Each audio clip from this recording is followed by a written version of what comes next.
Students, welcome to chemistry आश्रम। हम लोग आईआर स्पेक्ट्रोस्कोपी स्टार्ट करने जा रहे हैं। आईआर का फुल फॉर्म है आई मीन्स इंफ्रा और आर मीन्स रेड। ठीक है, रेड मीन्स रक्त होता है, लाल होता है, और इंफ्रा मीन्स अवरक्त। हिंदी में अगर बोले तो इस स्पेक्ट्रोस्कोपी को क्या बोलते हैं? अवरक्त स्पेक्ट्रोस्कोपी, है ना। और इंग्लिश में क्या बोलते हैं? इंफ्रारेड, और शॉर्ट में इसको बोलते हैं आईआर स्पेक्ट्रोस्कोपी। समझ में आ गई बात? ठीक है, अब देखो, सबसे पहले मैं स्पेक्ट्रोस्कोपी का मतलब समझाती हूँ कि स्पेक्ट्रोस्कोपी क्या होती है। ठीक है, तो देखो, अगर मैं आपको कॉपी पे ये मैंने लिख दिया, आप देख के इजीली इसको पहचान लोगे कि क्या है ये। बताओ कौन सा कंपाउंड है ये? बेंजीन है। क्या है ये? बेंजीन। ठीक है, लेकिन अगर इसी कंपाउंड को मैं लैब के अंदर पाउडर फॉर्म में दे दूं, किसी टेस्ट ट्यूब के अंदर, किसी भी टेस्ट ट्यूब के अंदर अगर इसको मैं पाउडर फॉर्म में इस तरह से दे दूं और आपको पूछूं कि बताओ कौन सा कंपाउंड है ये, तो आप पहचान सकते हैं क्या इसको हम नहीं पहचान पाएंगे कि कौन सा कंपाउंड है। हम स्ट्रक्चर से ही, केवल स्ट्रक्चर से ही पता लगाते हैं कि कौन सा कंपाउंड है। तो स्पेक्ट्रोस्कोपी हमारे उसी काम आती है, कंपाउंड की जो पाउडर फॉर्म में दिया हुआ है उसकी स्ट्रक्चर का पता लगाने के काम में आती है कि कौन सी स्ट्रक्चर है। और एक बार अगर स्ट्रक्चर पता लग गई तो हमको पता चल जाएगा कि कौन सा कंपाउंड है। समझ में आ गई यहाँ तक? अब देखो करते क्या है, बेसिक थिंग क्या है स्पेक्ट्रोस्कोपी की। देखो, आपको कुछ पाउडर फॉर्म में दिया हुआ है ना, हम लोग जाते हैं लैब के अंदर, है ना, और टेस्ट ट्यूब में जो भी है सेल बोलते हैं उसको, उसमें इसको डाल देते हैं, है ना। अब देखिए, उसके ऊपर इलेक्ट्रोमैग्नेटिक रेडिएशंस का फॉल करते हैं हम लोग। पहले भी मैं आपको यूवी स्पेक्ट्रोस्कोपी में समझा चुकी हूँ। इलेक्ट्रोमैग्नेटिक रेडिएशन, विद्युत चुंबकीय विकिरण, हिंदी में क्या बोलते हैं इसको? विद्युत चुंबकीय विकिरण, है ना। इलेक्ट्रोमैग्नेटिक रेडिएशंस का इसके ऊपर क्या करते हैं? फॉल करते हैं। तो क्या होता है, जब ये इलेक्ट्रोमैग्नेटिक रेडिएशन इस कंपाउंड के ऊपर गिरती है तो इन दोनों के बीच में इंटरैक्शन होता है। क्या होता है? दोनों के बीच में इंटरैक्शन होता है। इंटरैक्ट होकर ये दोबारा से बाहर निकलती है इलेक्ट्रोमैग्नेटिक रेडिएशन, और बाहर निकलकर यहाँ मेरे पास एक ग्राफ पेपर होता है, और ग्राफ पेपर पर कुछ हमें ग्राफ समथिंग इस तरह से ग्राफ मिलता है।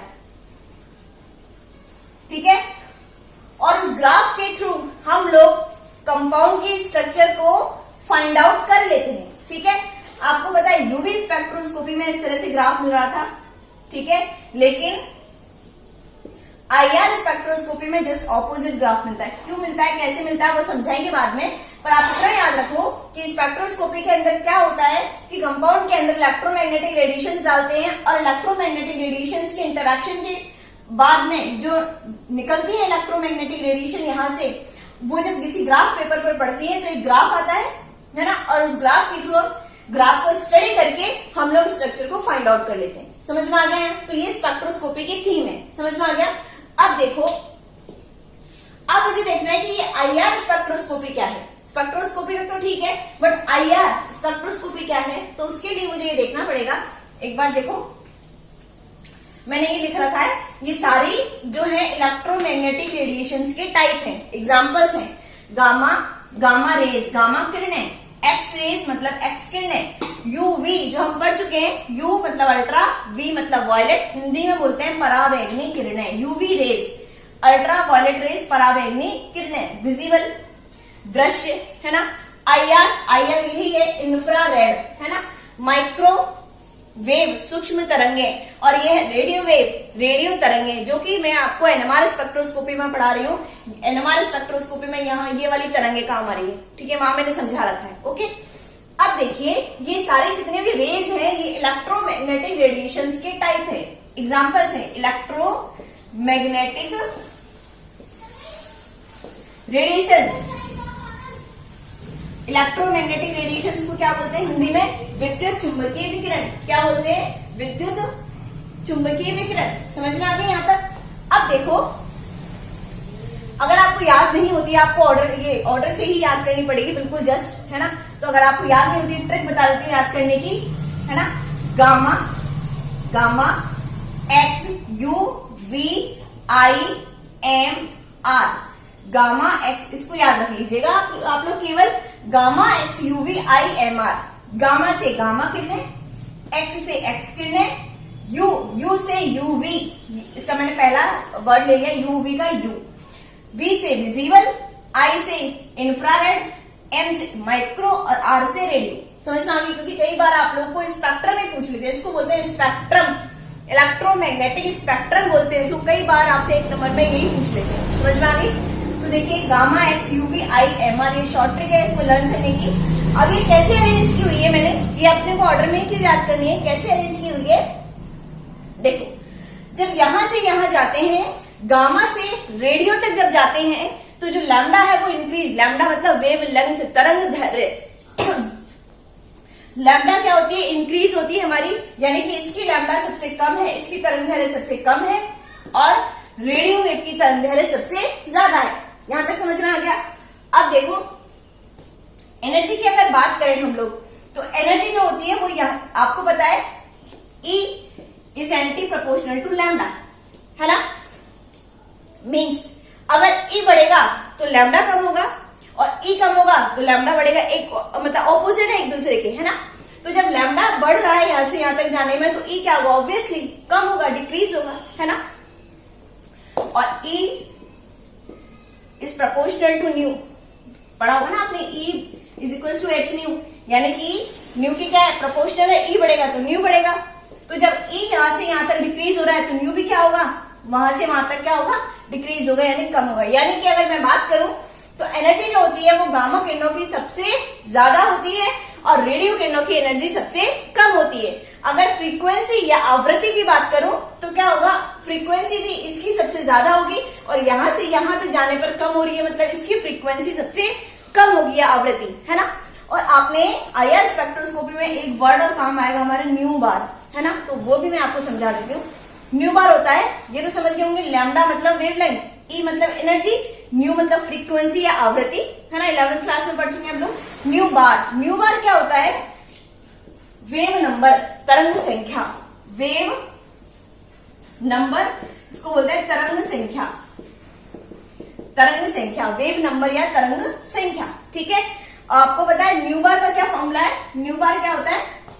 न्यू बार इक्वल्स टू 1/λ, है ना। कहने का मतलब ये है कि न्यू बार और लैम्डा भी एक दूसरे के एंटी प्रोपोर्शनल है, यानी न्यू बार बढ़ेगा तो लैम्डा कम होगा, है ना, और न्यू बार कम होगा तो लैम्डा बढ़ेगा। जब यहां से यहां तक जा रहे हैं तो लैम्डा बढ़ रहा है तो न्यू बार क्या होगा? कम होगा, यानी वेव नंबर भी क्या होगा? कम होगा। कुल मिलाकर बात ये तीनों चीजें, ये जो तीनों चीजें वो गामा से रेडियो तक जाने पर कम हो रही है और लैम्डा जो है वो बढ़ रहा है, क्योंकि लैम्डा जो है इन तीनों के एंटी प्रोपोर्शनल है, बाकी ये तीनों आपस में एक दूसरे के प्रोपोर्शनल है।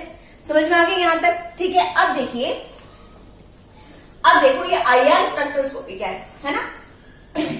अगर मान लीजिए मेरे पास कोई कंपाउंड है और मुझे इसकी स्ट्रक्चर पता करनी है ना, तो अगर मैं इस रेंज की, ये वाली जो रेंज है यूवी विजिबल की, अगर इस रेंज की रेडिएशन में अगर कंपाउंड के ऊपर फॉल करती हूं तो स्पेक्ट्रोस्कोपी का नाम हो जाता है यूवी विजिबल स्पेक्ट्रोस्कोपी, है ना। अगर मैं आईआर रीजन की, कौन से रीजन की?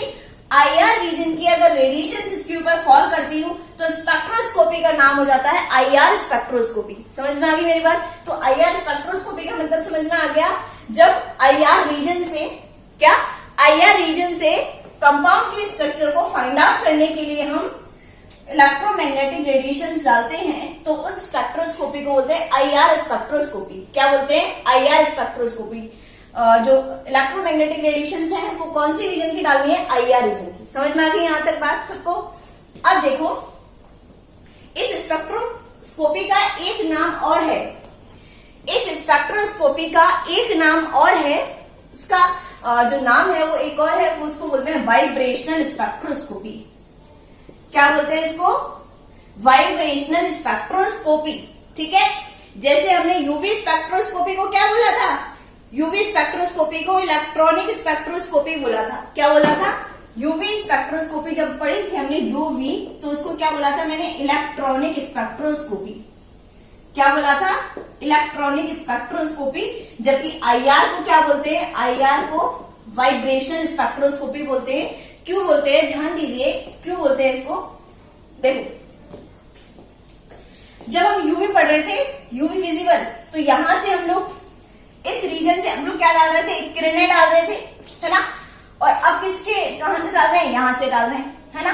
अब देखो अगर बात करें यहां से यहां तक जो एनर्जी है वो डिक्रीज हो रही है, तो यूवी विजिबल और आईआर में से किसकी एनर्जी ज्यादा है, इसकी एनर्जी ज्यादा है, इस रेंज की, इस रीजन की, और इसकी एनर्जी कम है, क्योंकि यहां से यहां तक जाने तो एनर्जी क्या हो रही है, डिक्रीज हो रही है, तो इसकी एनर्जी ज्यादा है और इसकी एनर्जी कम है।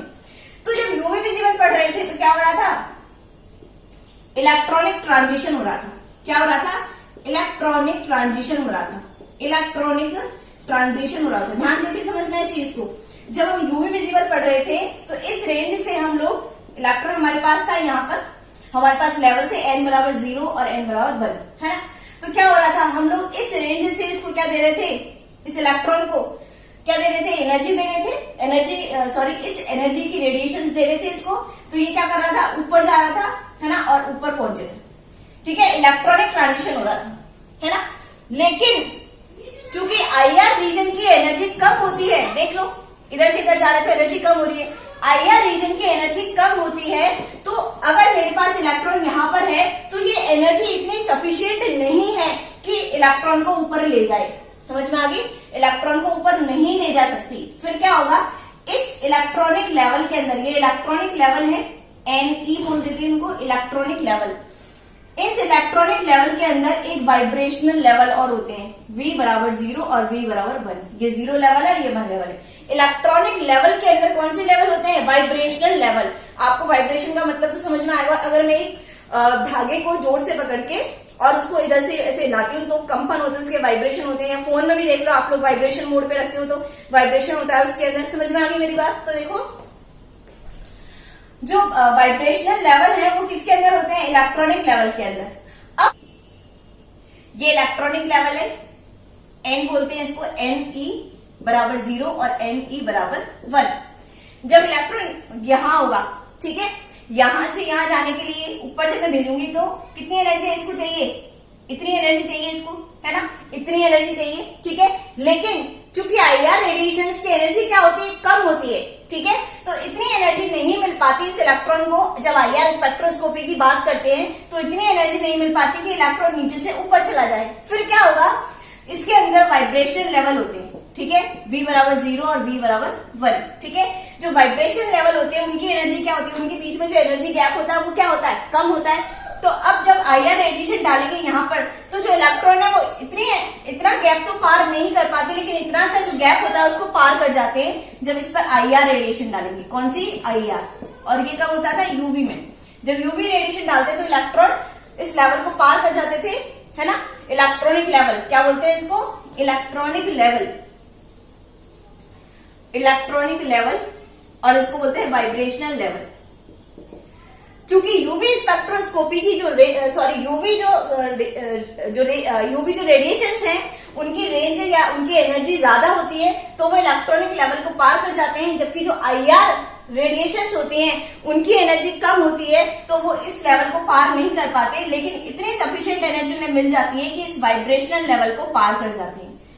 ये इतनी एनर्जी चाहिए। अब एनर्जी गैप कम है तो कम एनर्जी चाहिए, तो इजीली इस लेवल को पार कर जाते हैं, इसलिए इसको बोलते हैं वाइब्रेशनल स्पेक्ट्रोस्कोपी। क्या बोलते हैं इसको, वाइब्रेशनल स्पेक्ट्रोस्कोपी। समझ में आ गई। यूवी स्पेक्ट्रोस्कोपी को बोला मैं इलेक्ट्रॉनिक स्पेक्ट्रोस्कोपी, आईआर को बोला वाइब्रेशनल।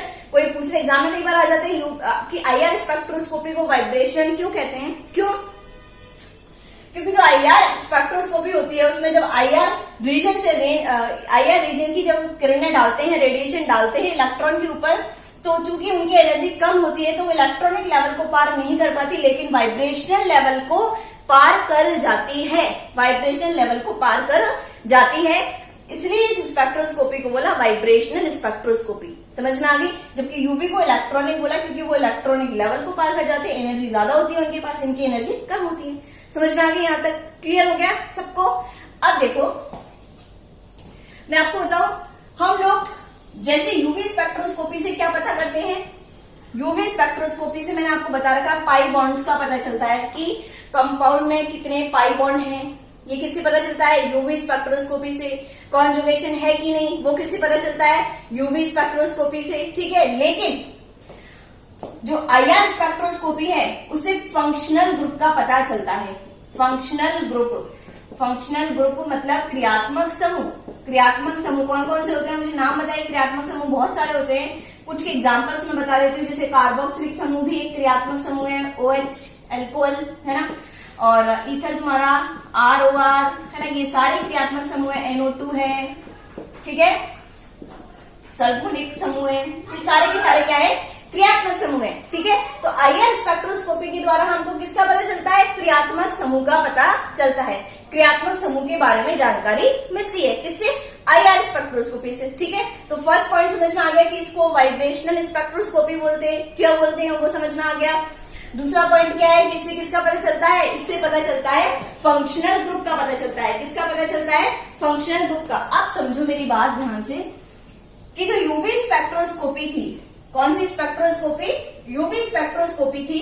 यूवी की बात करूं तो हम जो अब्जॉर्प्शन हुआ, जैसे मान लीजिए ये लेवल थे n=0 और n=1, ये लेवल थे, इलेक्ट्रॉन यहां था, फिर हम इसको क्या दे रहे थे, यूवी किरणें दे रहे थे, है ना। यूवी किरणें दे रहे थे तो इलेक्ट्रॉन कहां पहुंच रहा था, उस एनर्जी को अब्सॉर्ब कर रहा था, और अब्सॉर्ब करके कहां पहुंच रहा था, ऊपर पहुंच रहा था। इस अब्सॉर्प्शन को हम लैम्डा के अंदर लिख रहे थे। आपको याद होगा बार बार लैम्डा की बात कर रहे थे, लैम्डा इतना, इसके लिए लैम्डा इतना, सिग्मा 2 सिग्मा स्टार के लिए लैम्डा इतना, ठीक है। लेकिन चूंकि आपको पता है इनके लिए जो लैम्डा होती है, आईआर स्पेक्ट्रोस्कोपी की बात करोगे, थोड़ी देर पहले मैंने वहां से समझाया था कि आईआर स्पेक्ट्रोस्कोपी के लिए जो लैम्डा होती है वो वेरी हाई होती है,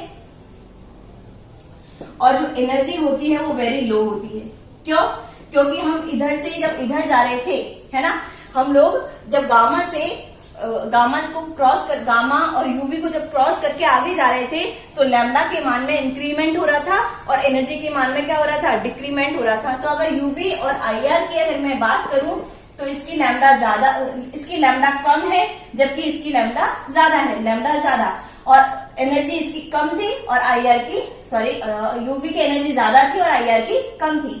तो अगर मैं कह दूं कि आईआर एडिशंस के लिए लैम्डा बहुत हाई होती है और एनर्जी वेरी लो होती है, इसीलिए जो आईआर स्पेक्ट्रोस्कोपी है उसकी जो अवशोषण होती है, जो अवशोषण होता है, मैंने अब्जॉर्प्शन बोला था ना, ये अब्जॉर्प्शन जिसको इलेक्ट्रॉन, जिस एनर्जी को इलेक्ट्रॉन अब्जॉर्ब करके ऊपर जा रहा था, ठीक है, उस अब्जॉर्प्शन को हम यूवी स्पेक्ट्रोस्कोपी में केवल लैम्डा के थ्रू शो कर रहे थे, क्योंकि उसकी लैम्डा क्या थी, कम थी, उसकी लैम्डा कम थी, ठीक है।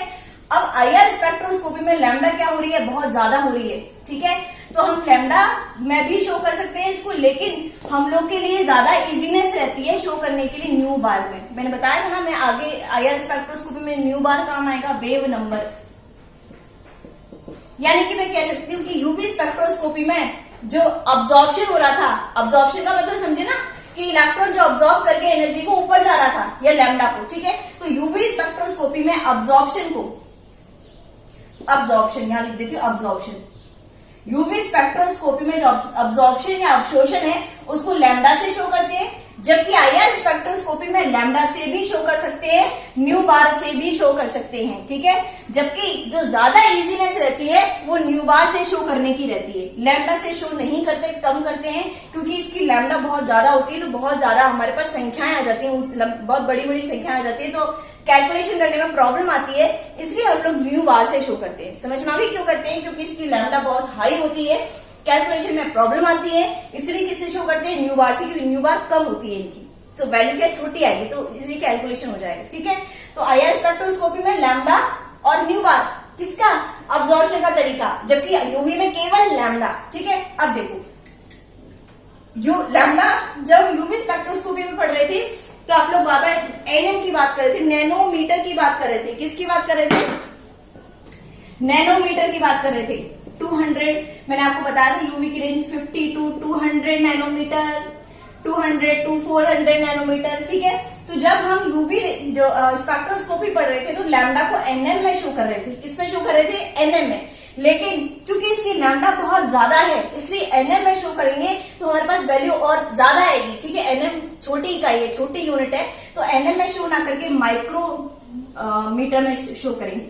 किसमें शो करेंगे, माइक्रोमीटर में शो करेंगे, म्यू एम है। तो थोड़ी सी जो हमारे पास यूनिट है, जो संख्या है, वो थोड़ी छोटी हो जाएंगी। एनएम तो बहुत छोटी यूनिट है, तो संख्याएं ज्यादा आएंगी, और माइक्रोमीटर में थोड़ी सी संख्याएं कम आएंगी। ठीक है, तो अगर आपको आईआर में लैम्डा से अगर शो करना है तो आप एनएम में शो ना करके माइक्रोमीटर में शो करेंगे। ठीक है, अभी क्या होता है माइक्रोमीटर से मैं आगे समझाऊंगी।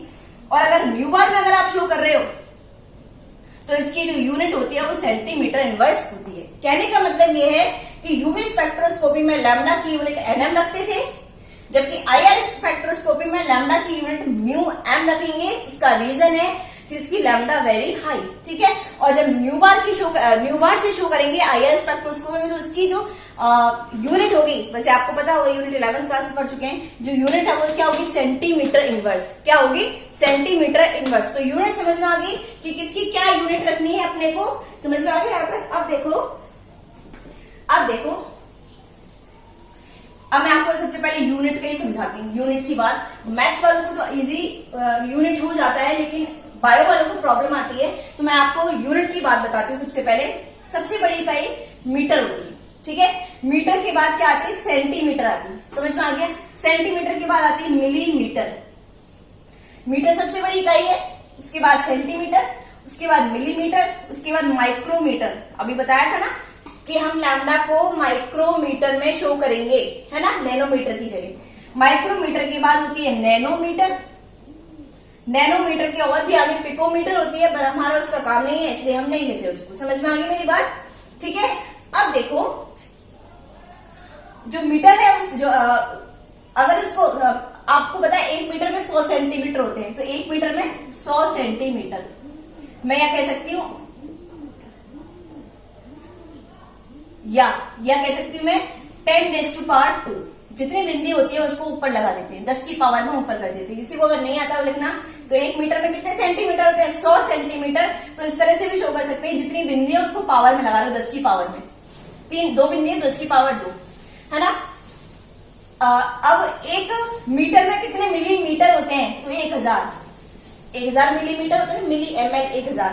अगर इसको मैं शो करूंगी 10⁻⁴, बताओ कितना आएगा, कितनी बिंदी है यहाँ पर, 3। तो 10 की पावर क्या कर दूंगी, 3, 10⁻3। समझ में आ गई यहाँ तक। अब देखो अगर माइक्रोमीटर की बात करें तो 1 मीटर में 10⁻6 माइक्रोमीटर होते हैं।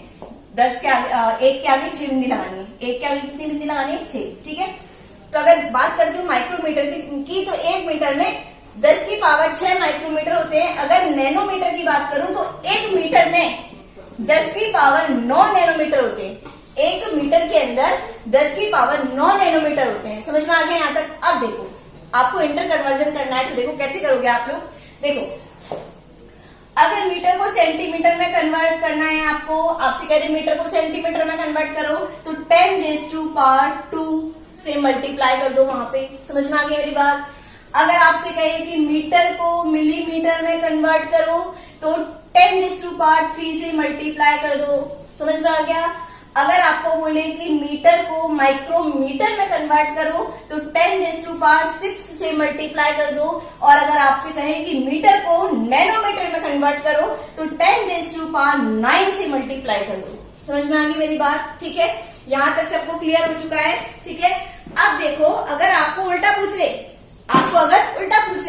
नैनोमीटर को कन्वर्ट करवा दे मीटर के अंदर। ठीक है, पहले नैनोमीटर को अगर मीटर के अंदर आपसे कहे कि नैनोमीटर को मीटर में कन्वर्ट करो, तो उल्टा हो गया मामला। तो उल्टा हुआ तो हम भी उल्टे हो जाएंगे। क्या करेंगे हम लोग, नैनोमीटर को मीटर में कन्वर्ट कर रहे हैं, तो पहले 10 की पावर 9 से मल्टीप्लाई कर रहे थे, अब कर देंगे 10 की पावर -9 से मल्टीप्लाई। किससे कर देंगे, जब ऊपर से नीचे आ रहे थे तो 10 की पावर 9 से मल्टीप्लाई कर रहे थे, अब माइनस, हम भी उल्टे हो गए, माइनस कर दिया प्लस की जगह। ठीक है, अगर मान लीजिए माइक्रोमीटर को मीटर में कन्वर्ट करवा दे, तो 10 की पावर -6 से मल्टीप्लाई करना। अगर मिलीमीटर को कन्वर्ट करवाए तो 10 की पावर -3 से मल्टीप्लाई करना। और अगर सेंटीमीटर को करवाए तो 10 की पावर -2 से मल्टीप्लाई करना। समझ में आ गई मेरी बात। क्लियर हो गया यहाँ तक। इंटर कन्वर्जन बहुत काम आएगा, आईआर स्पेक्ट्रोस्कोपी में आगे काम आएगा, इसलिए समझा रही हूँ, और क्वेश्चन भी पूछ लेते कई बार। ठीक है, तो यहाँ तक समझ में आ गया सबको। अब देखिए, अब इस तरह से कोई क्वेश्चन मतलब आपको कहने की 1 माइक्रोमीटर को नैनोमीटर में कन्वर्ट करो। किसमें कन्वर्ट करो? एक माइक्रोमीटर को नैनोमीटर में कन्वर्ट करो। ठीक है, माइक्रोमीटर किसकी यूनिट है बताओ? IR स्पेक्ट्रोस्कोपी में लैम्डा को माइक्रोमीटर में लेते हैं, जबकि यूवी स्पेक्ट्रोस्कोपी में लैम्डा को नैनोमीटर के अंदर लेते हैं। अब देखो माइक्रोमीटर को नैनोमीटर में कन्वर्ट करवा रहा है, वैसे तो डायरेक्ट हो जाएगा, और मैं आपको समझाने के लिए पूरी स्टेप बताती हूँ। पहले माइक्रोमीटर को मीटर में कन्वर्ट कर दी। माइक्रो जो भी आपको पूछे, अगर नहीं आ रहा समझ में, कुछ भी नहीं आ रहा, तो पहले मीटर में कन्वर्ट करके देख लो। समझ में आ गया? तो माइक्रोमीटर को मीटर में कन्वर्ट कर लो, माइक्रोमीटर को मीटर में कन्वर्ट करो, उल्टा चलना है। माइक्रोमीटर को मीटर में कन्वर्ट करना है तो 10 की पावर -6 से मल्टीप्लाई करना पड़ेगा। तो 10 की पावर -6 कितना मीटर हो गया? 10 की पावर 1 इंटू 1 था ना, तो 1 इंटू 10 की पावर -6। समझ में आ गई यहाँ तक? लेकिन मुझे मीटर में थोड़ी कन्वर्ट करना था, मुझे तो नैनोमीटर में कन्वर्ट करना है। तो अब नैनोमीटर लिखो यहाँ पर। अब देखो मीटर को नैनोमीटर में कन्वर्ट करना, पहले तो हमने मीटर में कर दिया, अब मीटर को नैनोमीटर में करो। मीटर को नैनोमीटर में कन्वर्ट करोगे तो 10 की पावर 9 से मल्टीप्लाई करना पड़ेगा। तो ये जो है, ये जो वैल्यू है 1 इंटू 10⁻⁻6, 1 इंटू 10⁻⁻6 मीटर जो आई थी हमारे पास वैल्यू, इसको किससे मल्टीप्लाई कर दो? 10⁻9 से मल्टीप्लाई कर दो। तो बताओ कितना बचा मेरे पास? 9 में से 6 गए तो कितना बचा? 3। 10 की पावर 3 नैनोमीटर, यानी कि मैं कह सकती हूँ 1 माइक्रोमीटर इक्वल टू क्या होता है? 10⁻3 नैनोमीटर। यहां लिख दो 1 माइक्रोमीटर इक्वल टू 10⁻3 नैनोमीटर। अभी ये हमें रटना नहीं है, हम लोग निकाल के लेके आए हैं इसको, कहीं आप इसको रटने लग जाओ। 1 माइक्रोमीटर इक्वल टू 10⁻3 नैनोमीटर, रटना नहीं है, हम लोग पूरा निकाल के लेकर आए इसको। समझ में आ गई? और बस आपको तो ये याद रखना है, केवल ये याद रखना है आपको। ठीक है, अब देखिए इस तरह का भी क्वेश्चन आपको एग्जाम में पूछ सकते हैं कि उसको सेंटीमीटर इनवर्स में मतलब कन्वर्ट करो। ठीक है, माइक्रोमीटर किसकी वैल्यू होती है? लैम्डा की। लैम्डा की होती है कि नहीं? सेंटीमीटर किसकी होती है? न्यू की वैल्यू होती है। किसकी वैल्यू होती है? सॉरी, न्यू की नहीं, न्यू बार। न्यू बार। समझ में आ गई मेरी बात? तो अगर आपको बोल दे कि माइक्रोमीटर को कन्वर्ट करो सेंटीमीटर इनवर्स में, यानी कि अगर तुमको लैम्डा दे रखी है, आपको मैंने बताया था IR स्पेक्ट्रोस्कोपी में हम लैम्डा की जगह न्यू बार यूज करते हैं। तुम्हें न्यू बार यूज करनी हो, मान लीजिए पर तुम्हारे पास लैम्डा की वैल्यू हो, माइक्रोमीटर हो, और तुम्हें कन्वर्ट करना है इसमें, तो देखिए कैसे कन्वर्ट करेंगे। मैंने आपको बताया कुछ भी करना हो आपको, अगर समझ में नहीं आ रहा तो माइक्रोमीटर को मीटर में कन्वर्ट कर दो। पहले माइक्रोमीटर को मीटर में कन्वर्ट करो, है ना? मीटर में कन्वर्ट करना है। बताओ, माइक्रोमीटर को मीटर में कन्वर्ट करना है, उल्टा चलना है। 10 की पावर -6, 10 की पावर -6 मीटर। ठीक है, मीटर में कन्वर्ट कर दिया। अब मुझे इसको किस में कन्वर्ट करना है? सेंटीमीटर में कन्वर्ट करो। पहले सेंटीमीटर इनवर्स बाद में देखेंगे, पहले सेंटीमीटर में कन्वर्ट करो, है ना? तो देखो सेंटीमीटर, मीटर है मेरे पास, मीटर को सेंटीमीटर में करना है तो 10 की पावर 2 से मल्टीप्लाई कर दो। 10 की पावर 2 से मल्टीप्लाई कर दिया तो क्या बचा मेरे पास? 10⁻⁻6 सेंटीमीटर। समझ में आ गई? क्योंकि सेंटीमीटर में कन्वर्ट करना है ना, तो 10⁻4 बहुत काम आएगा, और भी चीजों में काम आएगा ये। ठीक है, 10⁻4 सेंटीमीटर आ गया। कैसे? माइक्रोमीटर को सेंटीमीटर में कन्वर्ट किया मैंने, सेंटीमीटर इनवर्स में नहीं किया। माइक्रोमीटर को मैंने सेंटीमीटर में किया, तो माइक्रोमीटर जो है पहले उसको मैंने मीटर में कन्वर्ट किया और मीटर को फिर सेंटीमीटर में, तो 10 की पावर 2 से मल्टीप्लाई कर दिया इस तरह से। समझ में आ गई? लेकिन आपका एक फॉर्मूला है सेंटीमीटर इनवर्स में कन्वर्ट करने का। अब सेंटीमीटर तो आ गए मेरे पास। ठीक है, अब देखिए अगर आपसे कह दे कि लैम्डा आपको दे रखी है 15 माइक्रोन या माइक्रोमीटर, कितनी दे रखी है? लैम्डा 15 माइक्रोमीटर दे रखी है। इसकी न्यू बार जो कि किसमें? सेंटीमीटर इनवर्स में निकालिए। न्यू बार निकालना है जो कि किसमें? सेंटीमीटर इनवर्स में है, निकालना है। लैम्डा की वैल्यू दे रखी है माइक्रोमीटर के अंदर। किसके अंदर दे रखी है? माइक्रोमीटर के अंदर दे रखी है। तो एक फॉर्मूला है nu bar equals to 10⁻4 upon lambda. क्या फॉर्मूला है? Nu bar equals to 10⁻4 upon lambda. ठीक है, न्यू बार क्या है अपने को निकालनी है सेंटीमीटर इनवर्स में। 10⁻4 लिखो, अपॉन क्या लिखो? लैम्डा कितनी है? 15। यहाँ पे जो लैम्डा है इस फॉर्मूले में वो माइक्रोमीटर में होगी। ठीक है। अगर लैम्डा किसी और चीज में दे रखी तो पहले इसको माइक्रोमीटर में लाना पड़ेगा आपको इस फॉर्मूले में रखने के लिए, ठीक है। तो लैम्डा की वैल्यू क्या है 15, है ना, 10 की पावर 4 है, तो एक के आगे 4 में लगाओ, 1 2 3 4 अपॉन 15, तो इसकी जो वैल्यू आएगी कुछ 6667 करके आएगी सेंटीमीटर इनवर्स। समझ में आ गई। तो आपको अगर मान लीजिए लैम्डा की वैल्यू दे रखी है और न्यू बार में कन्वर्ट करना है उसको, तो कर दोगे इजीली इस फॉर्मूले से। तो आपको एक फॉर्मूला ये याद रखना पड़ेगा, nu bar equals to 10⁴ upon lambda, जो कि लैम्डा किस में होना चाहिए, माइक्रोमीटर में होना चाहिए। अगर मान लीजिए बताओ मुझे लैम्डा माइक्रोमीटर में नहीं दे रखा, मुझे लैम्डा या नैनोमीटर में दे रखा है, किसमें दे रखा है, नैनोमीटर में, तो आपको माइक्रोमीटर में कन्वर्ट करना पड़ेगा क्योंकि फॉर्मूले में माइक्रोमीटर है। तो नैनोमीटर को माइक्रोमीटर में कैसे करोगे, देखो आप करके देख लीजिए, याद क्या करना, उसको नैनोमीटर को पहले मीटर में कन्वर्ट करना, नैनोमीटर को पहले मीटर में कन्वर्ट करना, 10 की पावर -9 से मल्टीप्लाई करना और फिर मीटर को किस में कर देना, मीटर को माइक्रोमीटर में कर देना, ठीक है। तो अगर यहाँ नैनोमीटर दे रखा हो तो आप इजीली माइक्रोमीटर में कन्वर्ट कर सकते हैं इसके थ्रू। समझ में आ गई मेरी बात, यहाँ तक क्लियर हो गया सबको, समझ में आ गया यहाँ तक। तो आपको एक फॉर्मूला याद रखना है ये वाला, nu bar equals to 10⁴ upon lambda. Lambda किस में होनी चाहिए, माइक्रोमीटर में। अगर किसी और में दे रखी है, मान लीजिए मिलीमीटर में दे रखी है, तो आपको मिलीमीटर से किस में कन्वर्ट कर देनी है, माइक्रोमीटर में। बहुत इजी है, अगर कुछ नहीं आता तो पहले मिलीमीटर को मीटर में कन्वर्ट कर दो, सबसे इजी काम है, मीटर में कन्वर्ट कर लिया करो हर चीज को, फिर मीटर से कन्वर्ट कर दिया करो आगे जो भी है। समझ में आ गया, यहाँ तक क्लियर हो गया। अगर समझ में नहीं आए तो कमेंट सेक्शन में आप पूछ लीजिएगा मुझसे कि कैसे क्या करना है। समझ में आ गया ये, ठीक है। अब देखो अब बताती हूँ एक चीज में आपको, आईआर जो रीजन होता है उसकी रेंज बताती हूँ। जैसे यूवी, इसको भी साफ कर देती हूँ अभी फिलहाल के लिए। आपको ये फॉर्मूला याद रखना है, कौन सा, nu bar equals to 10⁴ upon lambda. Lambda किसमें होनी चाहिए, माइक्रोमीटर में होनी चाहिए। समझ में आ गई। अब देखो रेडिएशन की रेंज देखते हैं, आईआर रेडिएशन की। लैम्डा, आपको यूवी की रेंज याद है, मैंने करवाई थी, याद है क्या, फार नियर क्या रेंज थी, लैम्डा 50 to 200 nm, ठीक है। फार की 200 to 400 nm किसकी थी, नियर यूवी की, और उसके बाद 400 to 800 nm किसकी थी, विजिबल की। अच्छे से याद कर लो, नट लेना, क्योंकि कभी कभार एक नंबर में रेंज पूछ लेते हैं, ठीक है। अब हम आईआर की रेंज देखते हैं। आईआर को भी 3 पार्ट्स के अंदर डिवाइड किया हुआ है इन लोगों ने।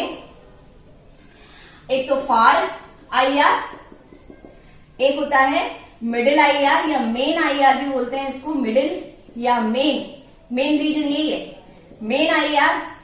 और एक होता है नियर आईआर, एक क्या है, नियर आईआर। यहां तक समझ में आ गई मेरी बात, यहां तक। लेकिन आपको मैंने बता दिया, यहां हमको लैम्डा की वैल्यू भी लिखनी पड़ेगी और न्यू बार की वैल्यू भी लिखनी पड़ेगी। क्यों, क्योंकि जो आईआर स्पेक्ट्रोस्कोपी जो होती है उसके अंदर लैम्डा में भी शो करते हैं और न्यू बार में भी शो करते हैं, दोनों में शो कर सकते हैं, बताया था ना मैंने। और अगर लैम्डा में शो करना हो तो मैंने बताया था माइक्रोमीटर में शो करते हैं, माइक्रोन भी लिख सकते हैं खाली इस तरह से। म्यू जहां लिखा जाए उसका मतलब समझ जाना माइक्रोमीटर लिखा हुआ है, ठीक है।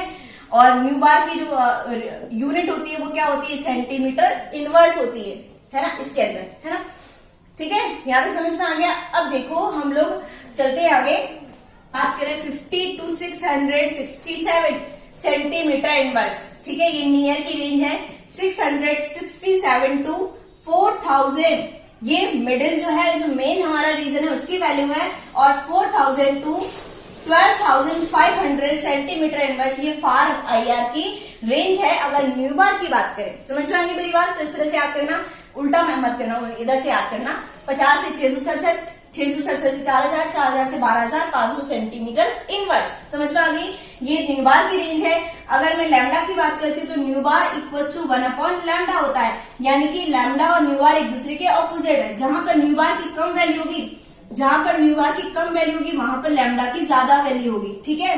तो देखो अगर बात करें तो 0.8 माइक्रोमीटर से 2.5 माइक्रोमीटर, देखो ये क्या है, फार आईआर रीजन है। अगर लैम्डा की बात करें तरंग दैर्घ्य की, 2.5 to 15 माइक्रोमीटर ये मिडिल रीजन है, और 50 to 20 ये जो है नियर आईआर की रेंज है। तो इस तरह से याद करना, 0.8 से 2.5, 2.5 से 15, 15 से 20। आप लोगों ने देखा होगा कि जहां पर न्यू बार की सबसे ज्यादा वैल्यू है, वहां पर लैम्डा की सबसे कम वैल्यू है, क्योंकि एक दूसरे की क्या है, ये ऑपोजिट है, इसलिए। समझ में आ गई मेरी बात? 0.8 से 2.5, 2.5 से 15, 15 से 20। अगर तुमसे कोई कह दे कि नहीं मुझे तो नैनोमीटर में लिख के दिखाओ भाई वैल्यू को, किसमें लिख के दिखाओ? नैनोमीटर में। तो इसीलिए मैंने कन्वर्जन समझाया था आपको कि अगर आपको नैनोमीटर में वैल्यू बोलते तो रटने की जरूरत ही नहीं है। वैसे तो आपको रटने की जरूरत नहीं, मैंने आपको माइक्रोमीटर को सेंटीमीटर इनवर्स में भी चेंज करना बता रखा है इस फॉर्मूले से, ठीक है।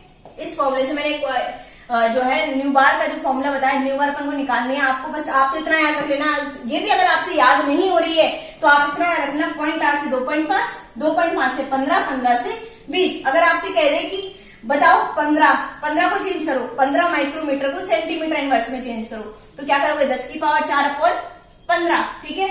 और उसको सॉल्व कर लेना, जो भी आया वैल्यू वो 667 ही आएगी, ठीक है। अगर आपसे कहे कि 20 माइक्रोमीटर को 20 जो माइक्रोमीटर है उसको न्यू बार में कन्वर्ट करो, तो क्या करोगे? न्यू बार इक्वल टू 10⁴/20 है ना, तो आपकी वैल्यू 50 ही आएगी, ठीक है। तो आपको याद करने की भी जरूरत नहीं है, आप निकाल भी सकते हो। केवल इतनी सी छोटी वाली वैल्यू याद करना, 0.8 से 2.5, 2.5 से 15, 15 से 20। इस फॉर्मूले से आप माइक्रोमीटर को सेंटीमीटर इनवर्स में कन्वर्ट कर सकते हो, ठीक है। अगर आपसे कह देंगे माइक्रोमीटर में नहीं, मेरे को तो नैनोमीटर में चाहिए, तो नैनोमीटर में आपको मैंने अभी निकाल के बताया था रिलेशन माइक्रोमीटर से नैनोमीटर का। हालांकि उसको रटने की जरूरत नहीं है, मैंने बताया था, लेकिन फिर भी मैं डायरेक्ट यहां से निकालती हूँ।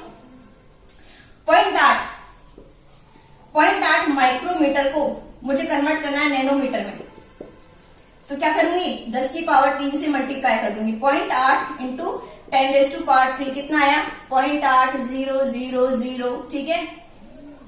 समझ में आई मेरी बात? तो कितना आया? सॉरी 0.8 क्यों लगाया? 8 के आगे 000 लगाया, एक पॉइंट के बाद क्या लगानी है आपको? काट दो इसको, तो कितना आ गया? 800 नैनोमीटर। और आपको पता होगा कि 50 to 800 तक यूवी की है, तो 800 के बाद ही आएगी इसकी, है ना, पता है ना। 50 से 200, 200 से 400, 400 से 800 डिजिबल की, तो 800 के बाद आईआर स्टार्ट हो जाएगा। समझ में आ गई? अगर आपसे कहे कि 2.5 माइक्रोमीटर को नैनोमीटर में कन्वर्ट कर दो, 2.5 को 10 की पावर 3 से मल्टीप्लाई कर दो, कितना आया? ये देखो, 25 के आगे मैंने 3 बिंदी लगा दी, 1 के आगे आपने क्या करना है? पॉइंट लगा देना है, तो क्या बचा? 2500। ये नैनोमीटर में आपकी वैल्यू। 15 को करना है, 15 माइक्रोमीटर को नैनोमीटर में कन्वर्ट करना है, तो क्या करोगे? 15 को मल्टीप्लाई कर दोगे 10 की पावर 3 से, कितना आ गया? 15, 1, 2, 3, कितना आ गया? 15,000। अब आप मुझे इसको कन्वर्ट करके दिखाना, कमेंट बॉक्स में लिख के बताना। 20 माइक्रोमीटर को नैनोमीटर में कन्वर्ट करके बताना। 20 माइक्रोमीटर को, 20 जो माइक्रोमीटर है उसको नैनोमीटर में कन्वर्ट करके दिखाना, और मुझे बताना समझ में आया कि नहीं आया भाई, ठीक है। इंटर कन्वर्जन जो है वो समझ में आया, आगे हमारे काम आएगा ये स्पेक्ट्रोस्कोपी में, ठीक है। तो क्लियर हो गया आपको? तो ये भी आपको रट्टा नहीं है, वैसे तो मैंने आपको निकाल के ही दिखाया था, यहाँ पे निकाल के फिर मैंने ऊपर लिख दिया था इस चीज को, ठीक है। अगर वीडियो अच्छा लगा हो आपको तो लाइक करना, अपने फ्रेंड्स को इसे शेयर करना, और चैनल को भी सब्सक्राइब करना मत भूलना, ठीक है।